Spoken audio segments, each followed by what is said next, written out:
보신 것처럼 정부 핵심 대책 중 하나가 바로 소재 국산화입니다. 그러면 이게 현실성이 얼마나 있는지 취재기자와 조금 더 자세히 알아보겠습니다. 안지혜 기자 나와 있습니다. 자, 안 기자. 우선 우리 기업들의 상황부터 좀 짚어보죠. 일본 외에 다른 수입처들을 좀 찾고 있죠. 네, 우선 LG화학이나 삼성, SDI 같은 전기차 배터리 기업의 경우 국내에서 대체 생산 업체를 물색 중이고요. 예. 삼성전자나 SK하이닉스 같은 반도체 기업의 경우 해외에서 대체 수입 국가를 찾고 있습니다. 문제는 대체 조달처를 찾는다고 해도 가격과 물류비가 관건이고요.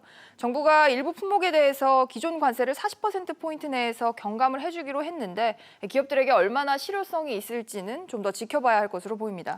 네, 대체 조달처가 나온다면야 다행이긴 합니다만 근본적인 대안은 국산화잖아요.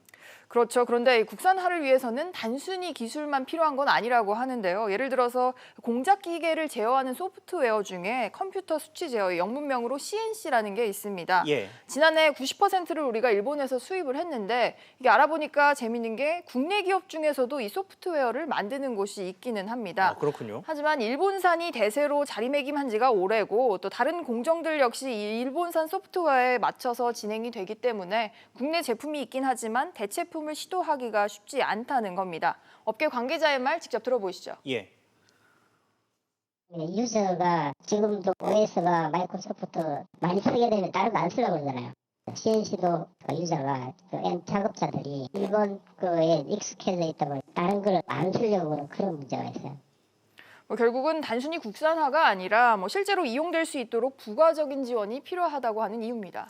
그렇군요. 그런데 국산화는 어찌됐든 시간이 걸릴 수밖에 없고 지금 현실적으로 가장 필요한 대안은 아무래도 최대한 재고를 확보하는 것 아니겠습니까?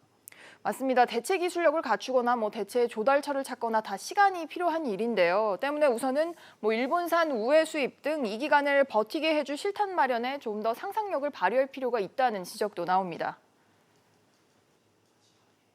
길은 막혔지만 우회로를 좀 찾아보면 없지는 않아 있을 것 같아요.